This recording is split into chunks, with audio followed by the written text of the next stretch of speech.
Okey, bismillahirrahmanirrahim. Alhamdulillahirabbil alamin wassalatu wassalamu ala sayidina Muhammadin wa ala alihi wa sahbihi ajma'in. Subhanaka la ilma lana illa ma 'allamtana innaka antal alimul hakim. Wa la haula wa la quwwata illa billahil aliyyil azim. Wa la haula wa la quwwata illa billahil aliyyil azim. Duduk antara dua sujud. Okey. Duduk antara dua sujud tu duduk lah. Cuma cara duduk antara dua sujud macam mana? Okey, yang sunnah adalah duduk iftirash. Itu yang sunat. Duduk iftirash namanya. Dia duduk antara dua sujud ni sebenarnya ialah duduk. Asal nama duduk sah lah. Okey. Kita nak duduk bersila pun sah. Nak duduk bersimpuh pun sah. Yang penting duduk. Tapi kalau nak dapat pahala, kena duduk iftirash.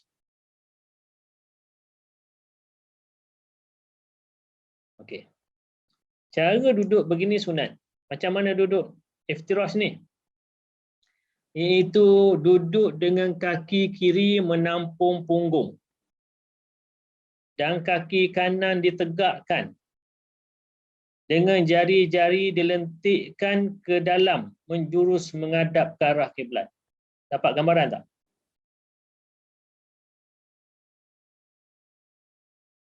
Cuba gambaran fikiran. Okey. Kaki kiri kita menampung punggung. Kaki kanan tegak. Kaki kanan tegak. Bukan kaki kanan juga menampung punggung. Yang ni yang silap orang buat ni. Dua-dua tampung punggung. Perasan tak? Kebiasaan orang buat. Ini popular dalam masyarakat kita. Dua-dua dia tampung punggung. Bukan begitu. Yang tampung punggung satu je. Iaitu kaki kiri. Kaki kanan dia tegak. Dan tegak bukan tegak-tegak. Jari itu dilentikkan ataupun ditekan sehingga jari-jari itu menghadap kiblat. Itu nama dia duduk iftirash. Okey. Itu duduk. Tangan pula macam mana? Letakkan kedua-dua tangan dengan rata di atas peha. Dengan jari jemari rapat. Jari rapat rapat. Dan lurus menjurus ke arah kiblat. Jurus. Pastikan hujung jari adalah sama dengan aras lutut. Jangan letakkan tangan sehingga jari jemari melampaui aras lutut atau terlalu ke dalam sehingga jauh dari lutut. Okey, maksudnya kalau ni lutut jari kita, kau nampak sama hujung jari kita tu sama aras dengan lutut, bukan pegang lutut. Ramai juga orang buat dia pegang lutut, bukan pegang lutut. Hujung jari tu sama aras dengan lutut. Jangan jari itu melampaui lutut dan jangan ke dalam sangat sampai tangan kita letak peha betul tak sampai ke lutut. Dua-dua tu salah. Bukan tidak sah ya, sah. Tetapi tak kena dengan cara duduk iftirash tu. Sebab ni kita cakap tentang benda sunat benda cara duduk begini sunat. Dia semua kita sebut sunat lah ni. Maksud kita buat dapat pahala. Kita tak buat tak ada apa-apa. Rugi je. Okay. Nak tanya sikit Ustaz? Ya. Okey, kalau kita duduk iftirashi, kita buat, semua kita buat, tapi kaki kita tu, kita tak boleh lipat dia punya tu pasal kena gout kan. Jadi memang tak boleh lipat ya Ustaz. Tak apa. Kalau kita ada uzur, saya cakap ni orang tak uzur lah ni. Kalau kita uzur, insya-Allah dapat pahala sama je. Bukan kita tak nak buat, kita nak buat. Tapi tak boleh. Tak boleh. Ada orang memang dia tak buat sedangkan dia boleh. Okey. Yang tu jadi masalah. Ataupun ramainya jahil. Jahil ramai. Dia tak tahu macam mana duduk iftirash tu. Sebab tak belajar. Kepala dan badan hendaklah tegak dan lurus. Jangan condongkan badan ke hadapan tanpa sebab seperti sakit atau keadaan badan sememangnya semula jadi begitu. Jangan, makna kita ni dah tegak atau tegak. Jangan ditunduk ke depan. Kecuali korang sakit belakang ke atau memang badan dia memang jenis bongkok, itu lain cerita. Tapi kalau tak ada apa-apa masalah, tegak. Itu sebenarnya cara duduk iftirash. Itu sunat. Okey. Yang ni wajiblah. Duduk berserta tamak ninah, iaitu berhenti dari bergerak. Masa duduk tu jangan bergerak-gerak. Sebab itu nama tamak ninah. Tamak ninah tu wajib.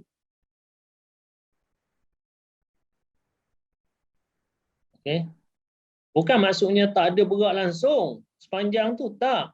Biar ada tamak ninah sekurang-kurangnya kadar subhanallah. Ada tamak ninah tu. Bukan maksudnya masa kita duduk lama tu sikit pun tak bergerak. Bukan.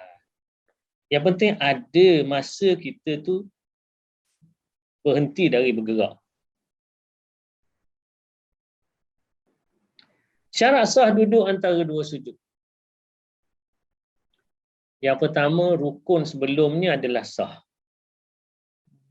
Okay, sama je lah. Sebelum-sebelum macam tu. Nak sah rukun yang ni, kena sah rukun yang sebelumnya. Okay. Yang kedua, melakukannya kerana melaksanakan rukun solat, bukan kerana sebab lain. Dia duduk antara sujud tu adalah disebabkan dia nak buat rukun solat, bukan sebab lain. Macam mana contoh sebab lain? Dia tengah sujud. Masa dia sujud tu nampak lipas lalu dekat dengan mata dia. Kalau macam tu, Tentu Syakir nak macam mana? Biarkan. Biarkan? Ya ke? Lipas ni.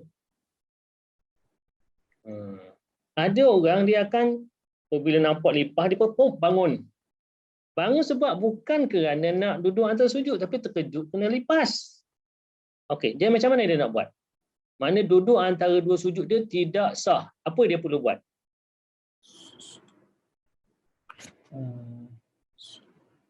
Apa dia perlu buat? Buat balik kot. Dia kena buat balik, kena sujud semula. Sebab apa? Sebab dia bangun tadi bukan sebab dia nak duduk antara sujud, dua sujud. Dia bangun sebab terkejut kat lipas. Okey.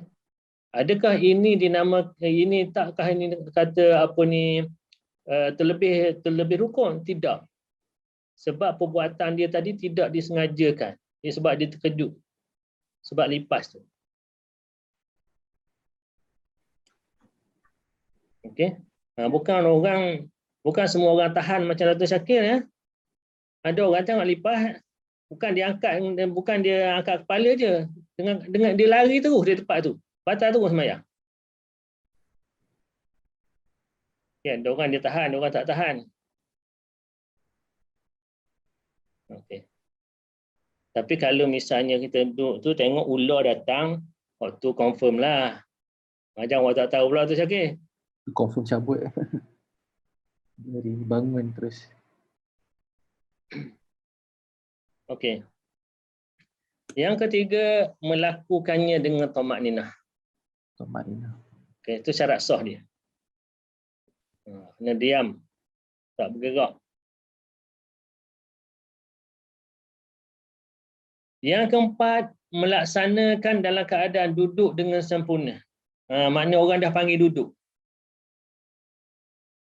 Itu maksud duduk dengan sempurna. Tak kira duduk dengan sempurna tu duduk bersila ke, duduk apa ke. Yang penting orang panggil duduk dah tu. Kalau dia bangun antara baru nak tak duduk betul-betul lagi.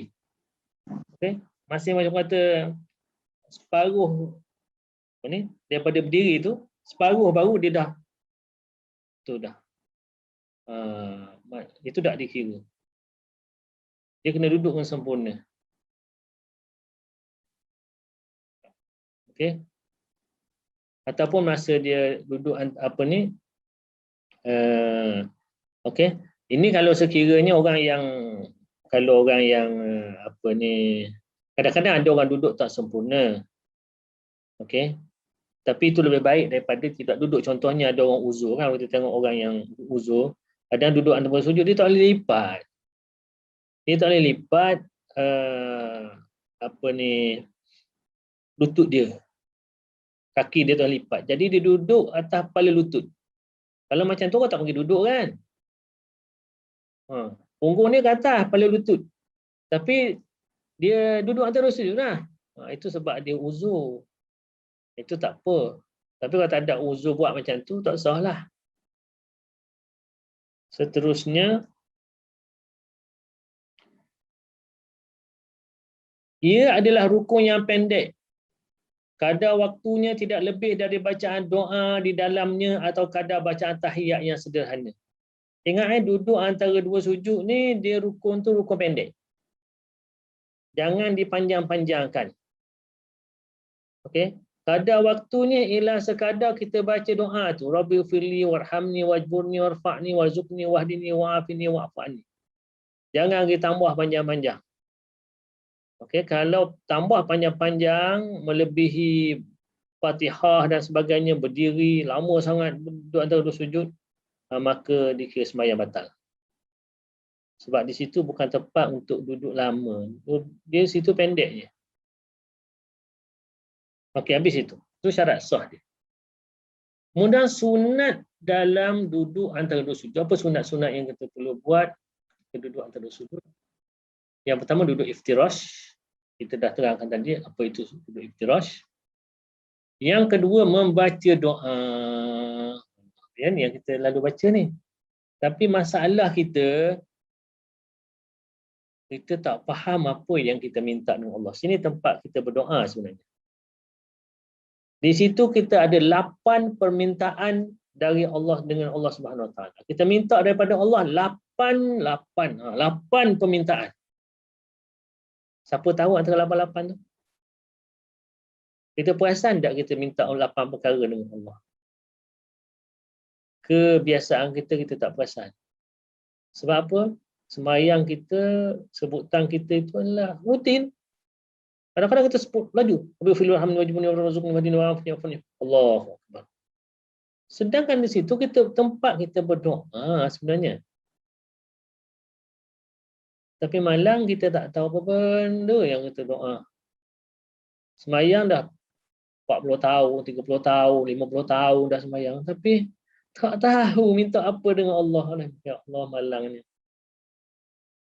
Apa yang kita minta? Tengok kita ada minta Rabbighfirli. 1. Rabbighfirli warhamni wajburni warfa'ni warzuqni wahdini wa'afini wa'fu anni.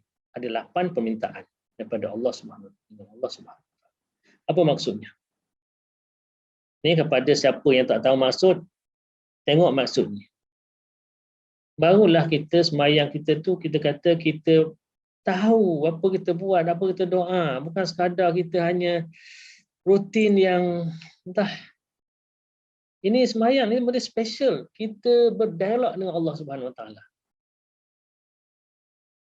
Kemudian kita minta, wahai Tuhanku. Yang pertama, ampunkan dosaku. Rahmati aku. Itu yang kedua. Bantulah aku. Tinggikan derajatku. Berikan rezeki kepadaku. Berikan petunjuk kepadaku.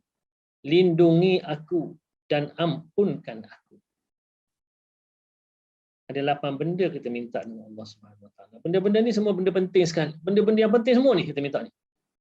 Yang pertama, ampun dosa. Apa lagi yang kita nak? Kita ni manusia yang banyak dosa. Kita minta, ya Allah, ampunkan dosaku. Yang kedua apa? Warhamni, rahmati aku. Kasihanilah aku. Minta belas kasihan daripada Allah Subhanahu Wa Taala. Kenapa? Kerana kita nak masuk syurga. Dan syurga kita bukan dengan sebab solat kita. Bukan dengan sebab amal ibadat kita, tapi dengan sebab rahmat Allah Subhanahu Wa Taala. Ibadah kita sikit sangat. Sikit sangat ibadah kita. Sembahyang kita tak banyak. Dahlah tak banyak, tak khusyuk pula tu. Okey, itu hak paling tinggi sekali dah tu sembahyang. Ibadah-ibadah lain lebih kurang je. Lepas ni puasa. Puasa kita, adakah kita bersungguh-sungguh berpuasa ataupun sekadar jaga tak makan, tak minum, tak buat perkara batalkan puasa itu saja. Dia kita minta, ya Allah rahmati aku. Kemudian bantulah aku. Minta bantuan daripada Allah Subhanahu Wa Taala sebab kita ni lemah. Kita ni lemah. Semua yang kita buat ni Allah bantu. Kita nak bangun, Allah bantu. Nak duduk, Allah bantu. Semua kita nak minta bantuan Allah Subhanahu Wa Taala. Kemudian kita minta apa? Tinggikan derajatku. Semua orang nak tinggi derajat, bukan kat dunia saja, kat akhirat pun kita nak tinggi. Nak syurga yang tinggi. Tak nak hak remeh-remeh. Tapi boleh hak remeh-remeh pun alhamdulillah daripada masuk neraka. Tapi kita nak Nabi suruh minta yang syurga yang tinggi. Kat dunia ni pun kita nak derajat yang tinggi. Pangkat pun kalau nak pangkat tinggi.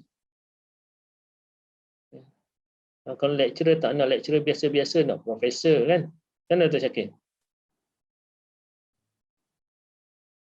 Okay. Berikan rezeki kepadaku.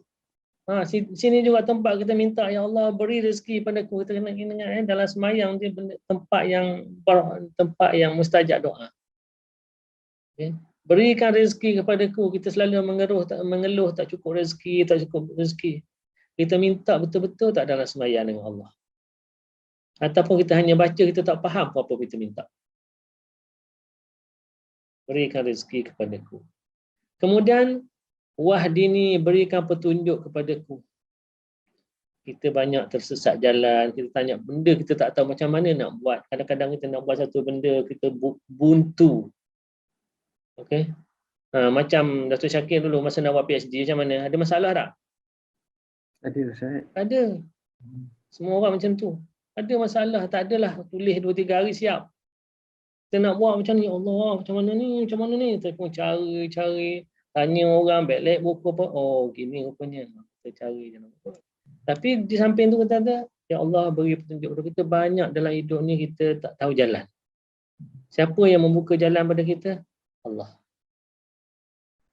Jadi kita minta, wahdini, wa'afini, afiatkan aku. Afini, afiatkan, lindungi aku, sihatkan aku. Minta afiat. Okey, kita sekarang ni menghadapi masalah. Biar kita sihat, tak kena penyakit, tak kena COVID-19. Afiatkan aku. Wa'fu anni, ampunkan aku. Maafkan aku. Okey. Jadi itu doa Dia satu ighfirli. Ighfirli maknanya ampunkan juga. Wa'fu anni, maafkan. Kata kita ampun, maaflah. Di situ ada perbezaan makna sebenarnya. Tapi tak apa, lebih kurang lah kita kata. Kita minta Allah maafkan kesalahan kita. Minta ampunkan dosa kita. Yang pertama tu, ampunkan dosa. Tu, maafkan yang kita buat tu. Okay. Kalau kita tengok ni 88 ni, ya Allah, besarnya doa kita ni. Tapi malang. Doa kita berlalu seperti angin. Kita tak faham, kita tak hayati. Begitulah hidup kita rutin seharian. 5 kali kita baca sehari, kita tak tahu apa yang kita minta dengan Allah SWT. Kita hanyalah keluar kot lidah je. Waghfirli warhamni wajburni warhamni wahdini wa'afini wa'afini. Allahu Akbar. Itu saja. Betul tak Dr. Syakir? Betul kan? Itulah kita. Okey. Ini gambar lah. Gambar macam mana kedudukan jari. ketika duduk antara dua sujud. Hujung jari, okey, kena lutut. Bukan melepasi lutut. Kenapa? Sebab dalam solat kan kita katakan semua anggota kita menghadap kiblat. Jadi jari kita akan menghadap kiblat, tapi kalau kita buh ke bawah, dia menghadap tanah. Kalau kita pegang lutut, jari kita akan ke bawah, tidak menghadap kiblat lagi. Maknanya Ustaz yang posisi baju warna biru tu salah dah Ustaz dah. Nampak? Kat mana salah? Kiranya kurang betul lah dia dia ke bawah lah. Okay. Yang warna merah itulah kita ambil. Warna merah kan. Sebab ni tiga orang kan, orang macam-macam.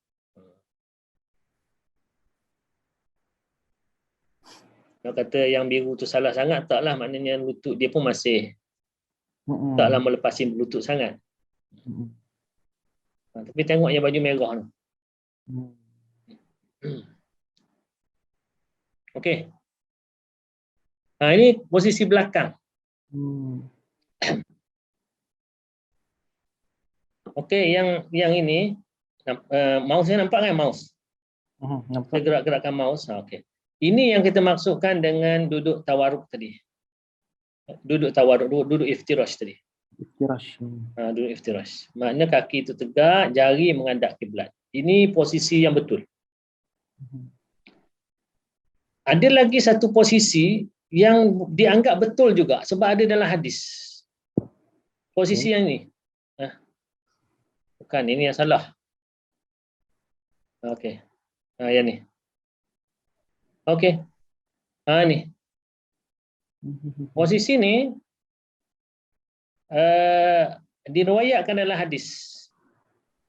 Ia namakan duduk ini ialah duduk iqa'. Payah nak eja tu. Duduk apa Ustaz? Duduk iqa'. Iqa'. Dia ejaan dia alif bagi bawah, hamzah ada bawah. Qaf, ain, alif, hamzah. Iqa'. Duduk macam ni. Pernah tengok tak orang duduk ni? Macam ni. Kalau kita bermasjid Juwai rasanya ada. Orang-orang Afrika banyak juga duduk macam ni. Perempuan susah sikit nak tengok Ustaz, sorok. Yelah, orang lelaki lah. Nama dia duduk iqa'. Duduk macam ni pun boleh. Sebab ada hadis diriwayatkan Nabi duduk iqa'. Okay. Mana Nabi kadang-kadang duduk macam tu. Tapi yang kebiasaan Nabi buat ialah duduk iftirash. Jadi maknanya nak duduk iqa' pun tak ada masalah. Ni nak cerita ni takut tengok kan pelik tu. Ni mana pula ni. Ni kita kena ada ilmu. Baru duduk macam ni pun sunnah juga. Yang satu lagi iqa'. Ini iqa' yang sunnah. Ada satu iqa' yang tak sunnah. Iaitu dia dirikan kaki dua ni, dua juga. Cuma renggang. Jadi punggung dia akan duduk atas lantai. Boleh bayang tak? Kaki dua ni dia renggangkan, tegak. Macam ni juga, tapi dia tegak, renggang. Punggung duduk atas lantai. Yang itu, boleh bayang. Yang itu tidak boleh. Itu dipanggil iqa'ul kalb, iqa' anjing. Itu dilarang. Okey, tu. Kemudian ini yang kedudukan yang salah lepas ni, kedudukan yang salah yang famous di kalangan kita. Pergilah masjid mana kita tengok kebanyakan orang duduk macam ni. Betul. Nombor satu tu popular Ustaz. Okey, yang nombor satu yang popular apa tu beratas sekali ni. Tapi popular yang salah. Yang kedua, dia letakkan kaki kanan atas kaki kiri ataupun kaki kiri atas kaki kanan. Ni yang ni. Ni. Yang ketiga yang saya gambarkan tadi, iqa' yang dilarang. Macamlah tapi lebih kuranglah. Maknanya dua kaki renggang, punggung duduk atas lantai. Itu juga dilarang. Itu dilarang. Okey, jadi berhati-hati kalau kita nak pahala yang lebih, jangan duduk macam nombor 1 ni atas ni. Walaupun ini popular. Popular tak semestinya betul.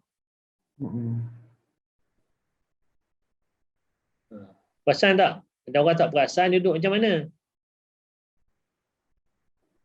Okey, masing-masing duduk teringat macam mana aku duduk. Cuba fikir aku duduk macam mana.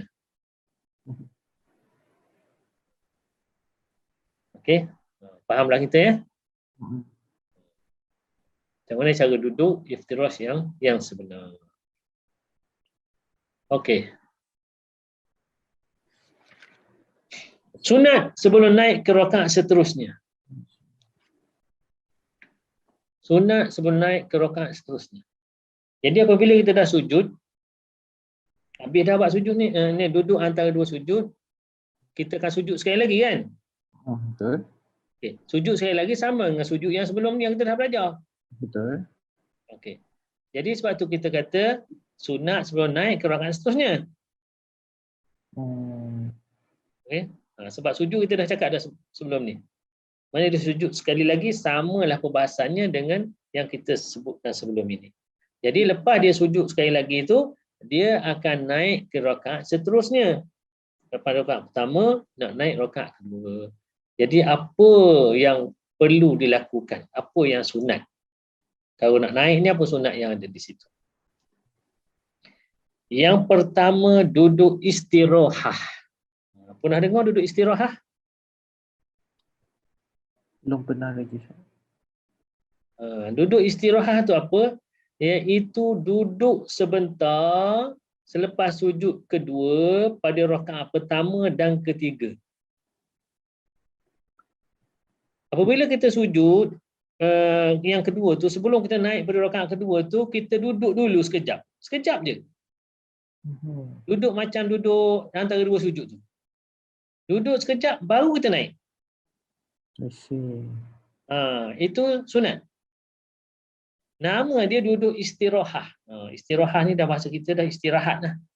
Maka kita rehat sekejap. Sebab tadi kita sujud, pada setengah orang tua, dia nak naik terus daripada sujud, nak naik ke atas tu susah.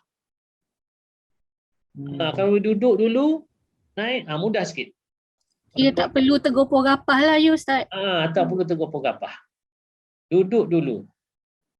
Bila tu duduk rakaat pertama dengan rakaat ketiga rakaat kedua tak ada duduk istirahat, pasal tahiyat tu istirahat lama dah. Kan rakaat kedua kan kita ada tahiyat. Tahiyat tu macam istirahat tapi istirahat lama tu. Yang ni istirahat sekejap. Tak ada baca apa-apa. Dia tak ada baca apa-apa. Maknanya duduk terus tekan naik. Macam tu. Yalah duduk istirahat. Duduk istirahat ni untuk pertama dengan yang ketiga. Iaitu dia di antara dua rukun. Rukun sujud dengan rukun berdiri. Tapi kalau misalnya benda tu sunat, maka tidak ada duduk istirahat. Contohnya kita sujud tilawah. Sujud tilawah, sujud sejadah. Okey. Apabila kita sujud sejadah, tak ada duduk istirahat. Terus naik. Jelas Dia hanya ada pada dua rukun. Antara dua rukun, iaitu rukun sujud dan rukun berdiri. Tapi kalau kita sujud sejadah, itu sunat, bukannya rukun. Jadi apabila begitu, dia tidak ada duduk istirahat. Okey. Saya nak tanya boleh? Ya. Ustaz, sebabnya kadang-kadang kita ternampak ada yang macam daripada selepas rakaat kedua pada pertama dan ketiga tu ada yang lepas tu terus naik je Ustaz tanpa duduk istirahat tu macam mana Ustaz? Okey, dia benda ni benda sunat. Benda ni adalah sunat. Tak buat tak ada masalah. Okay. Dan benda ni pun benda khilaf. Ada mazhab yang kata duduk istirahat tak ada. Dalam mazhab kita ada. Sebab memang ada hadis sahih Nabi duduk istirahat. Jadi kita ambil hadis tu. Ada yang sahih tu yang mengatakan duduk istirahat. Okey, baik Ustaz, terima kasih. Dan duduk istirahat ini adalah satu perbuatan yang tidak wajib kita ikut imam. Ada benda, bukan semua benda yang kita wajib ikut imam. Ada benda yang tak mesti kita ikut. Contohnya, imam tak duduk istirahat, kita nak duduk istirahat, boleh. Imam duduk istirahat, kita tak nak duduk, kita nak bangun, pun boleh. Dia tidak semestinya ikut imam duduk istirahat ni. Itu atas kita. Dan dia kalau kita menyalahi imam pun tidak menjejahkan solat. Jelas Okey, satu lagi dari duduk istirahat ni, bila kita takbir, adakah kita takbir Allahu Akbar tu kan? Adakah kita ketika kita nak duduk istirahat ataupun selepas duduk istirahat baru kita kata Allahu Akbar? Selepas tak nak bangun. Okey. Dia dalam mazhab kita ada dua pendapat ya. Pendapat pertama, apabila kita bangun sujud tu kita Allah dah. Allah Akbar. Akbar tu masa atas dah. Ni Allah Akbar ke bawah. Akbar tu ke atas masa berdiri dah. Jadi pendapat pertama kata masa kita angkat je kepala sebut Allah. Termasuk dalam Allah itu ialah duduk istirahat. Jelas tak gambaran tu? Okey.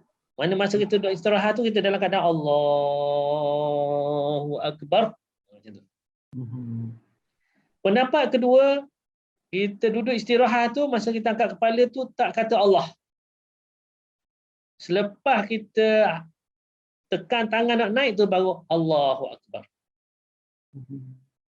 Jelas ke tak jelas? Jelas. Kalau dia dah naik selepas sujud Ustaz, kalau dia macam dah naik, lepas tu baru dia angkat tangan Allahu Akbar tu. Macam mana?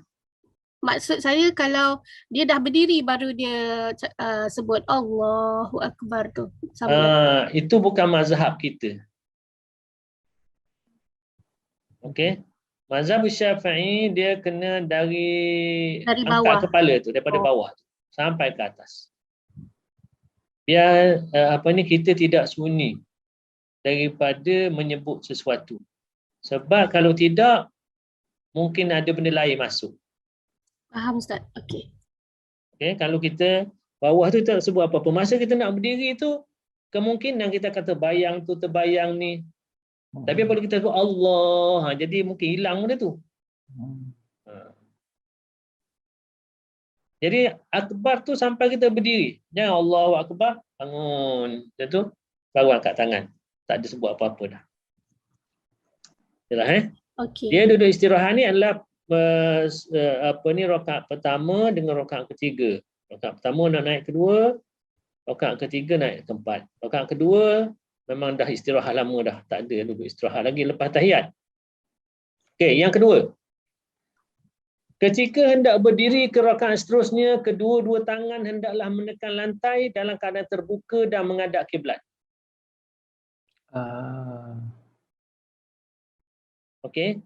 Ketika nak berdiri tu, ke rakaat tu, tangan dua-dua kena tekan lantai. Ni sunat Mazhab Syafi'i tekan lantai. Mazhab Maliki dengan Hanafi tekan lutut ataupun tekan paha. Kadang-kadang kita pun tekan paha kan? Dia perasan? Perasan tak? Mazhab kita bukan tekan paha. Bukan tekan lutut untuk naik. Tekan lantai. Ustaz, saya pernah nampak orang tu dia bangun dia tak tekan lantai. Maknanya dia terus support lutut dia, lepas tu terus naik macam tu. Itu mazhab tangan lain. Dia tak. Mazhab kita tekan lantai. Sebab ada hadis yang sahih, Nabi tekan lantai untuk naik. Baik Ustaz. Selama ni saya ingat saya yang terbalik. Sepatutnya macam tak boleh tekan lantai kan. Tapi sebab kalau tak tekan lantai badan tak support nak naik. Betul. Jadi hadis sahih Nabi tekan lantai. Okey. Dalam keadaan tangan terbuka, bukannya tertutup macam menumbuk tu, bukan. Dia kena terbuka. Nanti kita bahas yang tentang tangan macam nak tumbuk tu. Okay. Dalam keadaan terbuka dan menghadap kiblat. Okey, jadi apabila kita naik, apa yang dahulu kita angkat? Yang pertama, muka dulu naik. Okey, kita setuju ni. Muka dulu. Betul tak? Dahi dulu naik. Kemudian dua lutut. Kemudian dua tangan, iaitu bangun dengan menekan dua tangan ke atas lantai. Cuba bayangkan. Maksudnya masa kita tangan tu last. Tangan tu last. Sebab tangan kita guna untuk tekan. Lutut tu naik dulu, last baru naik tangan. Nampak tak gambaran tu? Nampak. Okey, tangan tu last. Mana masa lutut tu bangun, kita nak bangun tu, tangan tu masih di lantai.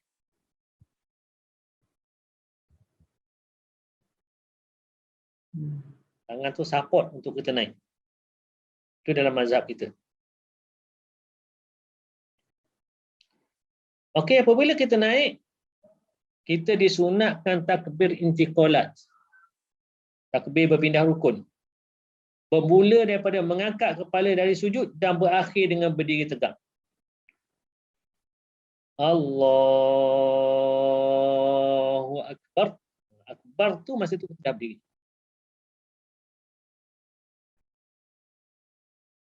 Okey, nampak gambaran dia?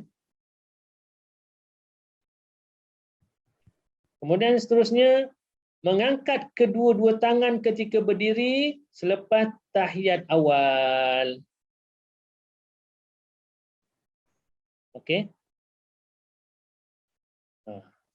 Dia masa kita naik daripada untuk naik rakaat seterusnya, ada rakaat yang kita angkat tangan, takbir, seperti takbiratul ihram. Cara angkat tangan macam takbiratul ihram lah. Maksudnya kalau takbiratul ihram kan ada dua, sama ada selaras dengan telinga ataupun dengan bahu. Yang ni pun sama. Okey. Nak rokok pun sama ada selaras dengan telinga ataupun dengan bahu. Itu dua tu je. Okey. Jangan naik lebih lagi. Dia Allahu Akbar, itu tinggi sangat. Okey. Jadi yang kita angkat tangan ialah ketika berdiri selepas tahiyat awal untuk naik rakaat yang seterusnya. Okey. Jadi di sini bila kita angkat tangan untuk naik pada rakaat yang seterusnya, hanya pada rakaat kedua yang ada tahiyat. Rakaat kedua yang ada tahiyat. Maksudnya kalau kita rakaat kedua tapi tak ada tahiyat, kita tak angkat tangan. Ataupun kita ada tahiyat tapi bukan rakaat kedua, pun kita tak angkat tangan. Boleh kan macam tu? Ya, boleh. Saya bagi contoh. Okey. Kita pergi sembahyang Isyak berjemaah, tapi kita masuk pada rakaat kedua. Imam dah sedang rakaat kedua. Okey. Kemudian oleh kerana imam rakaat kedua, imam akan duduk baca tahiyat. Kita baca tahiyat tak? Kita baca. Tapi kita baca tu rakaat berapa? Rakaat kita. Rakaat pertama. Maka apabila kita naik, kita tak ada angkat tangan sebab kita bukannya baca tahiyat pada rakaat kedua kita. Itu baru rakaat pertama. Dan itu bukan tahiyat kita sebenarnya. Kita baca tu sebab imam baca. Okey. Kemudian apabila rakaat ketiga imam tak baca tahiyat. Sebab itu rakaat ketiga. Betul tak? Kita pun ikut. Sedangkan itu rakaat kedua kita. Memanglah rakaat kedua, tapi tak ada tahiyat. Maka tak ada juga angkat tangan. Jadi nak angkat tangan tu ialah berdiri selepas tahiyat awal. Contoh, kita masuk berjemaah imam rakaat ketiga. Rakaat ketiga dalam sembahyang isyak. Jadi apabila rakaat kedua, rakaat keempat imam, itu rakaat kedua kita. Maka kita baca tahiyat bersama imam. Imam baca tahiyat di rakaat keempat. Kita baca tahiyat rakaat kedua. Jadi apabila imam beri salam, kita bangun, kita angkat tanganlah sebab itu rakaat ketiga kita. Maknanya kita bangun selepas tahiyat awal. Okey, jelas ya? Masa mana kita angkat tangan?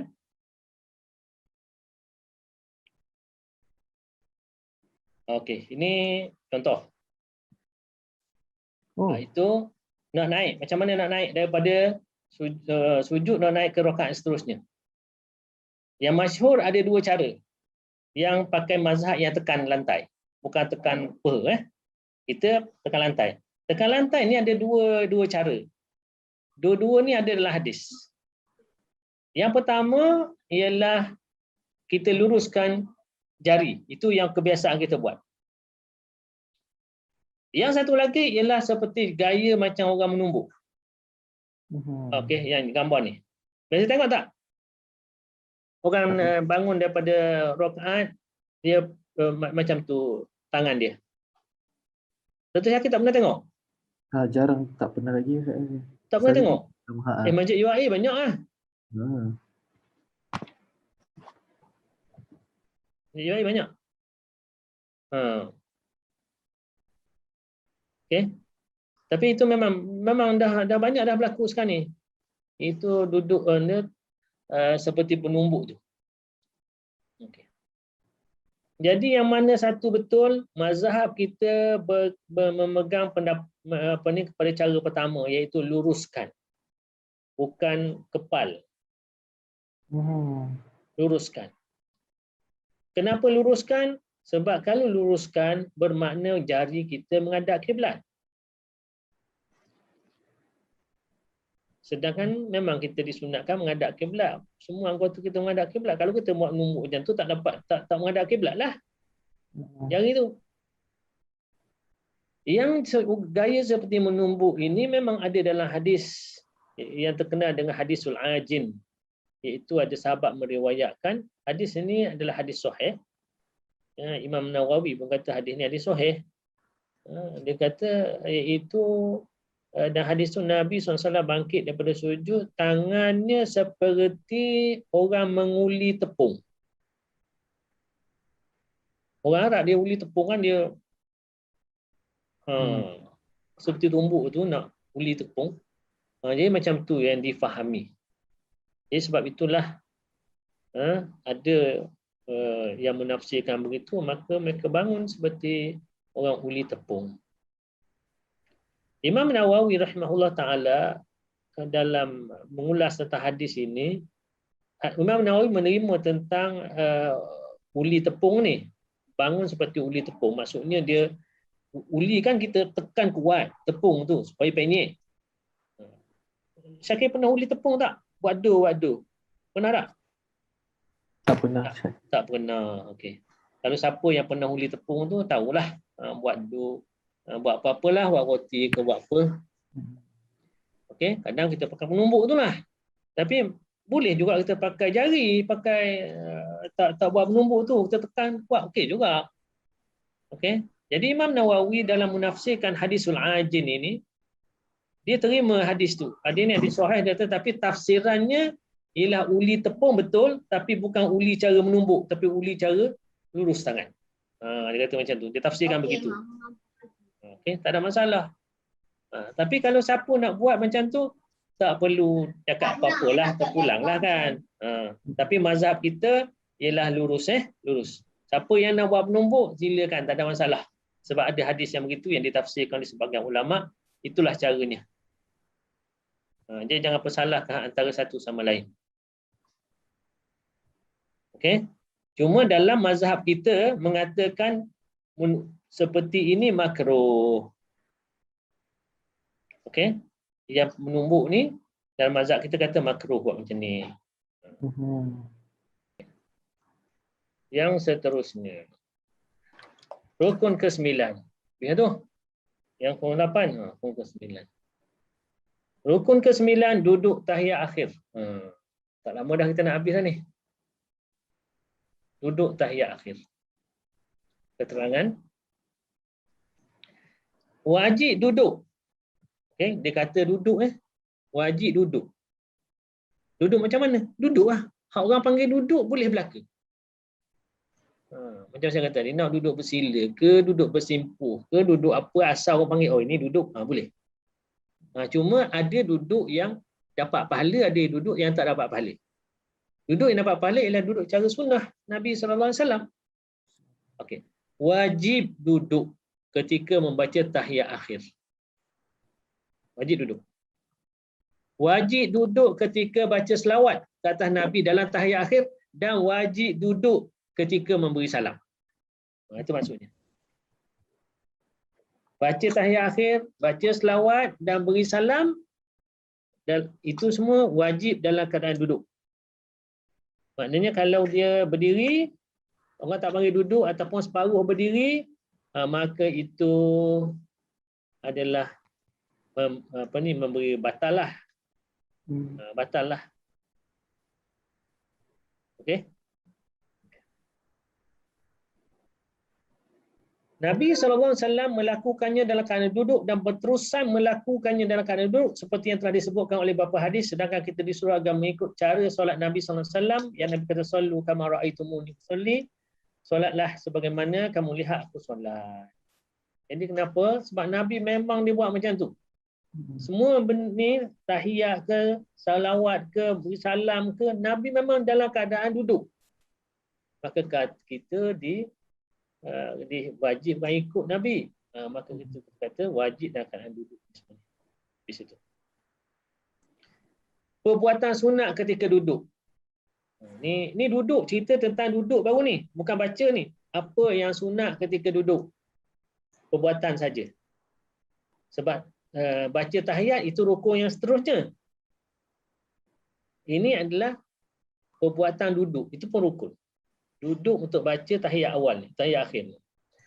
Okey, apa yang sunat ketika duduk? Yang pertama duduk tawarruk. Tadi duduk iftirash. Iaitu meletakkan tapak kaki kiri di bawah betis kanan. Kemudian mendudukkan punggung di atas lantai. Serta menegakkan tapak kaki kanan dan meluruskan anak-anak jari kaki menghadap kiblat. Duduk tawarruk tu macam tu. Yang ramai orang tak buat apa? Tegak jari kaki, anak jari yang hendak kiblat. Itu ramai tak buat. Jadi maknanya duduk tawarruk dia tidak sempurna. Nampak tak gambaran tu? Nampak. Mana kaki kanan tu tegak juga. Macam tahiyat awal tu. Tegak. Anak jari menghadap kiblat. Sekadar yang boleh lah. Kalau boleh satu lah. Kalau boleh empat lah. 5 setak lah. Sebab anak jari kecil tu biasanya tak boleh nak lipat. Okey, itu tangan dah macam mana? Tangannya ialah meletakkan tangan di atas paha ketika duduk tahiyat awal dan tahiyat akhir. Dua-dua sama. Dengan meluruskan jari-jari tangan kiri sekira-kira berbetulan hujung jari itu dengan kepala lutut dan menggenggam jari kanan. Okey. Jari kiri macam duduk tahiyat tadi, tahiyat awal ataupun duduk antara bersujud, iaitu dalam keadaan rapat, jari lurus menghadap kiblat dan hujung jari sententang dengan kepala lutut. Itu kiri. Kanan, genggam jari kanan, tangan kanan melainkan jari telunjuk saja yang tak digenggam. Yang akan diangkat sebagai isyarat ketika mengucap illallah. Okay. Jadi jari telunjuk tu tidak digenggam, yang lain semua digenggam. Belah kanan jari telunjuk tidak digenggam dan jari telunjuk ni akan diangkat sekali ketika mengucap illallah. Asyhadu an la ilaha illallah. Illallah tu bawa akad. Jelas Setakat ni okey? Okey. Okey. Apa sunat-sunatnya lagi?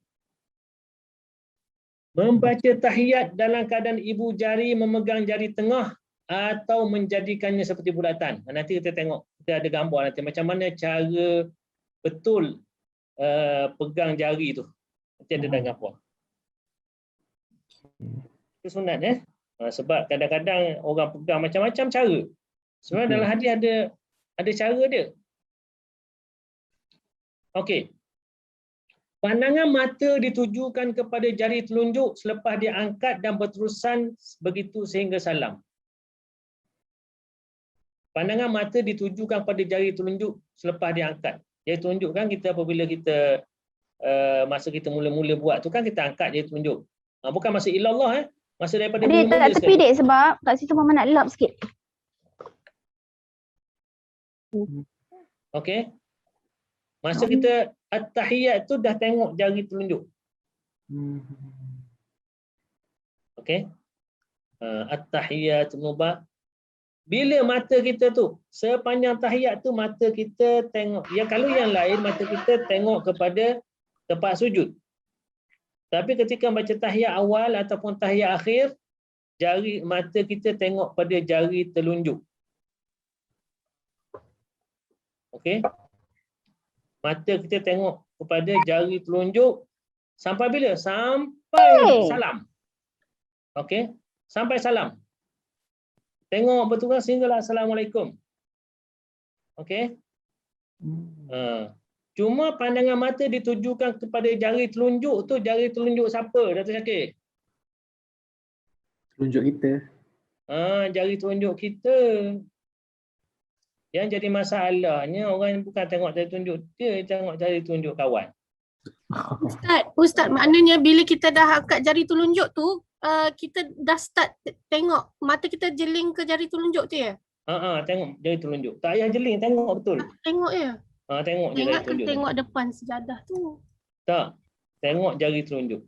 Oh, okey. Jari telunjuk kita bukan jari telunjuk orang. Ya, Ustaz. Sebab ada orang datang, dia kata, Ustaz, dia kata, saya terganggulah dengan orang sebelah saya. Masa tahiyat jari telunjuk dia gerak tak berhenti, dia kata. Orang suruh tengok jari telunjuk dia, bukan tengok telunjuk kawan. Tapi kadang-kadang terganggu juga Ustaz kalau gerak-gerak kan dia. Okey. Tumpukan yang kita, jangan tumpukan orang. Tapi yalah, sebab kita ni sembahyang dah tak khusyuk kan. Orang pun nak tengok juga. Pandangan mata ditujukan pada jari telunjuk lepas diangkat dan putusan begitu sehingga salam. Okey, ini contoh. Macam mana duduk yang betul dan duduk yang salah. Yang betul yang ni maknanya jari dia tu menghadap kiblat. Yang salah dikebelakangkan, jari menghadap belakang. Ramai orang yang jari menghadap belakang ni lah ramai. Okay. Kalau dia sakit tu tak ada masalah. Tapi yang jadi tabiat macam tu sebab apa? Sebab tak belajar. Masa kecil dia belajar macam ni. Dia guna yang macam ni sampai ke tua. Sebab tu kalau kita nak betulkan anak kita, tengok. Betulkan ke situ tu. Ni tak boleh ni kata. Ni kena lipat. Biar dia sedar daripada kecil. Okey. Ni cara tahiyat. Ada dua cara. Yang hadis pertama ialah hadis riwayat Muslim. Rasulullah menunjuk dengan jarinya, maka beliau meletakkan ibu jarinya pada jari tengahnya. Ibu jari buah kat jari tengah. Okey. Macam itulah. Itu cara pertama. Kemudian ada hadis yang kedua sahih juga. Rasulullah membuat lingkaran dengan kedua ibu jari, lingkaran macam huruf O. Jelas macam mana cara nak buat tahiyat? Sebab macam-macam cara orang buat. Ada yang buat dua macam ni. Ibu jari dia pegang jari telunjuk. Ustaz, minta maaf nak tanya.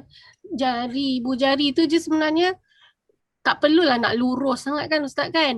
Dia memang macam boleh dibengkok. Ibu jari tu. Ibu jari tu jari telunjuk. Jari telunjuk tu. Jari telunjuk sunat dia bengkokkan sikit. Bukan tegak betul-betul. Dia kena, dalam hadis dia sebut Nabi membengkokkan sikit. Ustaz, salah tak kalau jari telunjuk tu bila kita tegakkan macam tu tapi kita macam rehatkan dia di lutut tu. Tak boleh Ustaz, dia kena tergantung macam tu ya Ustaz. Rehat di lutut macam mana? Macam Dia kalau kita buat macam jari ni telunjuk tu ujung memang, dia macam tu lah. Bukannya kita tekan ke bawah sehingga tak nampak apa. Bukan jadi macam kita genggam pula. Ni kita lepaskan. kan Lepas relax je lah. Oh. Macam tu lah. Apabila kita buat macam tu relax, dia lepas dengan sendiri. Kecuali kita yang turunkan ke bawah. Okey, dia tidak lurus, dia tidak betul-betul tegap. Dia bengkokkan sikit. Sebab maksud saya macam hujung jari telunjuk tu macam menyentuh lutut tu. Tak menyentuh lutut. Tidak menyentuh lutut. Dia angkat. Dia angkat. Macam itulah lebih kurang. Sama ada macam hadis pertama, iaitu tak nampak huruf O-nya ataupun huruf nombor kosongnya. Hadis kedua nampak macam nombor kosong. Dua-dua tu betul. Jelas macam mana cara jari tahiyat? Sekarang dah faham dah. Okey. Dr. Syakir biasa buat macam mana? Nombor 1 ke nombor 2? Nombor 1. Ke nombor 3? Ada nombor 3 Ustaz? Nombor 3 selain pada ni lah. Saya rasa nombor 1. Nombor 1. Okey. Tapi ada yang dia macam ni Ustaz, dia